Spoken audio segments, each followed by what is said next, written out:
एक बार फिर लेकर आई हूं आपके बीच सुपर साइंस अखंड चिकित्सा। दोस्तों, आप में से कितने लोग हैं जिनको ऐसे रोग हैं जिनका कोई इलाज नहीं? जी हाँ, आप परेशान हो चुके हैं, देयर इज नो रिजल्ट, लेकिन हम आपके लिए लेकर आए हैं एक आशा की किरण, सुपर साइंस अखंड चिकित्सा। क्या है ये? आइए जानते हैं हमारे गेस्ट से। जी हाँ, जो सुपर साइंस अखंड चिकित्सा के जनक स्पिरिचुअल डॉक्टर विनोद शाह हैं। विनोद शाह सुपर साइंस अखंड चिकित्सा के जनक, साइंस ग्रेजुएशन में ऑनर्स, जिन्होंने रेकी और प्राणिक हीलिंग को बड़ी लगनता से समझा, सीखा और जरूरतमंदों का उपचार किया। प्रारंभिक दौर में एक पैरालिसिस पेशेंट के उपचार के बाद आप भी पैरालिसिस से प्रभावित हुए, लेकिन आपने और अधिक आध्यात्मिक तपस्या करके गोल्डन ऑरा प्राप्त करते हुए पैरालिसिस के दुष्प्रभाव को अपने शरीर से हटा दिया। इसके बाद तो विनोद शाह ने महावीर स्वामी के सिद्धांतों पर चलते हुए सिद्ध पुरुष की भांति कई लाइलाज बीमारियों से परेशान लोगों का उपचार किया। वर्तमान में आप साइकिक सर्जरी, डिस्टेंस हीलिंग और स्कैनिंग आदि कई विधाओं के साथ फोन के माध्यम से भी लोगों को स्वास्थ्य लाभ दे रहे हैं। तो स्वागत करते हैं विनोद जी का। Welcome to our show sir.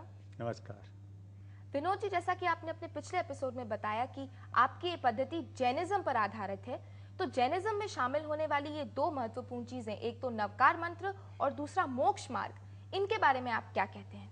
Jainism में जो मोक्ष मार्ग की बात है, ये भगवान महावीर ने जो आध्यात्मिक की साधना की थी, ये जानने के लिए कि मैं शरीर हूँ कि मैं आत्मा हूँ। तो दो मेन सूत्र भगवान महावीर ने दिए थे कि स्वयं को जानो, स्वयं सत्य को जानो। स्वयं को जानने का मतलब है कि मैं शरीर हूँ कि मैं आत्मा हूँ। सच्चा नॉलेज क्या है? Right knowledge, right vision, right conduct and right finance. सम्यक ज्ञान, सम्यक दर्शन, सम्यक चरित्र और सम्यक तप। ये मोक्ष मार्ग की साधना का 4 फोल्ड पाथ है। आंखों से देखने वाला सत्य जो है 1% सत्य है, जो हम आंखों से देखते हैं ये शरीर को, ये सिर्फ 1% सत्य है। जो आत्मा से दिखने वाला सत्य है 100% सत्य है। ये जो जैन धर्म का एक जो बताया है, एक 9 तत्व का एक किताब है जो ये बताता है कि बीमारी क्या चीज़ है। ये बीमारी एक वृक्ष है। पूरा शरीर में जो जितने भी ऑर्गन है, ये डालियाँ, फूल, छोटे छोटे फूल, फल, पत्ते, बड़ी डाली, छोटी डाली, और उसकी जो जड़ है जमीन में, तो ये पूरा वृक्ष को हमें समाप्त करना है, बीमारी रूपी वृक्ष को। तो हमें जड़ को काटना है। हम हार्ट का ऑपरेशन करेंगे, लीवर का ऑपरेशन करेंगे, ब्रेन का ऑपरेशन करेंगे, किडनी का ऑपरेशन करेंगे, ये गलत प्रोसेस है। आपको पूरी बीमारी से मुक्ति मिल पानी है तो आपको ये मोक्ष मार्ग की साधना का जो रास्ता दिखाया भगवान महावीर ने, इसके रास्ते चल के आप आपकी पूरी बीमारी को समाप्त कर सकते हैं। सबसे बड़े पहले एग्जाम्पल मेरा खुद का है कि 14 साल से मुझे कोई दवाई नहीं लेनी पड़ती है। मैं जब भी बीमार होता हूँ, कुछ भी होता है, बीमारी तो मुझे भी आती है, मेरे शरीर को भी नियम तो वही लागू पड़ते हैं। तो मैं ये शक्ति के माध्यम से अपनी सारवार कर लेता हूँ। ये मोक्ष के बारे में जो जैन धर्म में बताया गया है कि ये साधना का गुप्त रहस्य क्या है, तो ये साधना का गुप्त रहस्य नवकार मंत्र में है। अरिहंत, सिद्ध, आचार्य, उपाध्याय और साधु, ये साधना का क्रम है। पहले तो साधु बन के आत्मा के बारे में ज्ञान लेना है, शरीर के बारे में नहीं, आत्मा और मन के बारे में ज्ञान लेना है, और उसके बाद में ये ज्ञान दूसरों को देना है। तभी आपको उपाध्याय की पोस्ट मिलती है, तभी आप टीचर बनते हैं, और आगे की साधना करके आप सिद्ध पुरुष बनते हैं। जैसे कि कहते हैं कि नॉलेज स्प्रेड करने से बढ़ती है। तो ये मोक्ष मार्ग की साधना का जो गुप्त क्रम नवकार मंत्र में बताया गया है, ये आज हमारे जैन आचार्य खुद बाईपास करवाते हैं हॉस्पिटल में जाके। तो ये इसका सिर्फ कोरा ज्ञान बाकी बच गया है। भगवान केवल ज्ञानी भगवान महावीर ने बताया था कि साधु संस्था में भी शिथिलता आ जाएगी तो ये ज्ञान कहीं खो जाएगा। 2500 साल के मेरे कार्यकाल के बाद विज्ञान पढ़े लिखे लोग इसे पहचानेंगे और ये ज्ञान को आगे बढ़ाएंगे। तो ये जो भगवान महावीर ने कहा था कि मेरे भी शरण में आओगे तो मोक्ष नहीं मिलेगा, आपको आपके आत्मा के शरण में जाना है।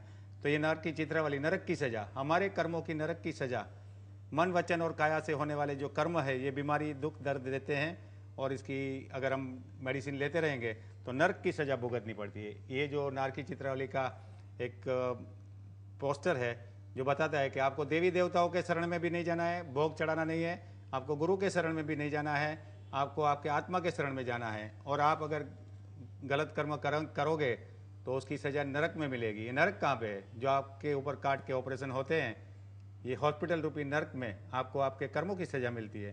तो आपको ऐसे कर्म नहीं करने हैं जिसकी वजह से बीमारी आवे। और ये मन से पैदा होने वाले कर्म जो हमें बीमारी देते हैं, असली गुनहगार हमारा मन है, उसको आप कंट्रोल में, काबू में लाने की साधना उसको जैना कहते हैं और ये साधना कहने वाला जैन कहलाता है। यानी हमारी कर्मों की सजा हमें इसी दुनिया में मिल जाती है। डॉक्टर साहब आइए देखते हैं आपके एक पेशेंट क्या कहते हैं।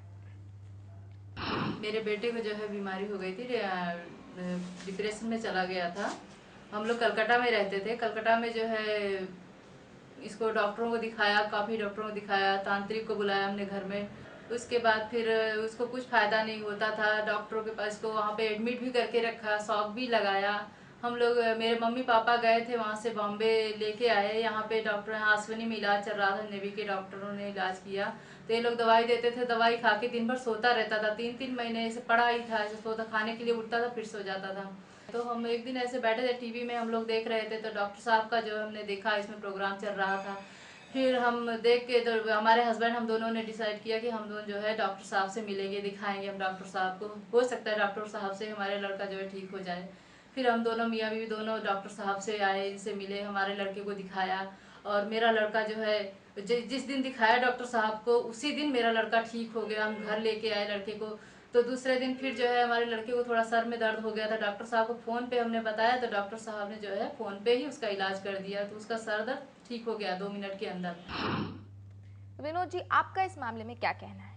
ये मिस्टर आलोक त्रिपाठी जो 18 साल के स्टूडेंट है और उसकी ज़िंदगी में कुछ ऐसा हुआ साइकोलॉजिकल प्रॉब्लम, तो स्क्रिजोफेनिक हो गए और इतने हर रोज के 5 पैकेट सिगरेट पीना और वायलेंट बन जाना, ये सारा हो रहा था। कलकत्ता में थे, उसके पिताजी एक नेवी में इंजीनियर है और वहाँ पे उन्होंने काफ़ी कुछ दवाइयाँ की, उसको इलेक्ट्रिकल शॉक भी दिया गया, लेकिन फिर भी उसकी प्रॉब्लम सॉल्व नहीं हुई। तो उन्होंने तांत्रिक को बुला के, मुस्लिम लेडी को, एक तांत्रिक को बुला के मुर्गी का बलि भी चढ़ाया, लेकिन उसके बाद में उसकी प्रॉब्लम और बढ़ गई। तो ये जो नॉलेज है तांत्रिक विद्या का, ये गलत धारणा का नॉलेज है और इसकी वजह से जो उसकी प्रॉब्लम बढ़ गई, उसके बाद में वो मुंबई आ गए और मेरे पास जो 7 स्टार केयर का प्रोग्राम देख के उसकी मम्मी और उसके पिताजी ने आके नक्की किया कि ये ट्रीटमेंट हमें करनी है। तो सिर्फ 2-3 दिन के में ही उसकी समस्या ख़त्म हो गई। मैंने जब स्पिरिचुअल स्कैन करके देखा कि उसमें कोई नेगेटिव एनर्जी आ गई है, तो हो सकता है जो ज़्यादा होने की वजह जो मुर्गी का बलि चढ़ाया, तो मुर्गी को जब काटेंगे तभी उसकी आत्मा निकलेगी, जो पावर निकलेगा नेगेटिव, ये नेगेटिव एनर्जी है। और एनर्जी को भी हम ऑरा फोटोग्राफी में देख सकते हैं और स्पिरिचुअल स्कैन करके भी हम जान सकते हैं कि ये क्या हो रहा है। जो ये बताता है कि बलि देना भी सही बात नहीं है, उससे भी बीमारी बढ़ सकती है। कैंसर जैसी भयानक बीमारी भी इससे आ सकती है, नॉनवेज खाने से भी आ सकती है और मोबाइल का रेडिएशन तो उससे भी भयानक है, जिसका मेरे पास फोटोग्राफिक प्रूफ है। ये जो ओरा मोबाइल से क्या होता है ओरा में, और इसके बारे में जो फोटोग्राफी हम लोग ने ली है और जो स्टडी किया है, वो बताता है कि ये बहुत ही खतरनाक में खतरनाक रेडिएशन है, जो आपको ब्रेन ट्यूमर से लेके नपुंसकता तक की बीमारी आ सकती है। हर एक बीमारी का आजकल जो रिलेशन मैंने देखा है वो तो मोबाइल से जुड़ रहा है। जी हाँ विनोद जी, आपकी ये बात से कि हमें वेजिटेरियन रहना चाहिए, मैं बिल्कुल सहमत हूँ। महापुरुषों ने भी कहा है कि नॉन वेजिटेरियन खाना जीव हत्या करना पाप होता है। और आपकी एक और बात जो आज एक नई इन्फॉर्मेशन की तरह हमारे पास आई है कि मोबाइल फोन का यूज जो आजकल आम है वो कितना खतरनाक हो सकता है। तो आज जाना दर्शकों आपने कि excessive use of mobile phone कितना हार्मफुल हो सकता है आपकी सेहत के लिए। Thank you so much Vinod ji, आपने अपना वैल्यूएबल टाइम और इन्फॉर्मेशन हमारे साथ शेयर की। Thank you. तो दर्शकों, देखा आपने हमारे इंटरव्यूज में कि किस तरह साइकोलॉजिकल डिसऑर्डर्स अखंड चिकित्सा द्वारा दूर किए जा सकते हैं। अगर आपको भी कोई प्रॉब्लम्स या क्वेरीज हैं तो प्लीज हमें कांटेक्ट कीजिए। हमारा पता है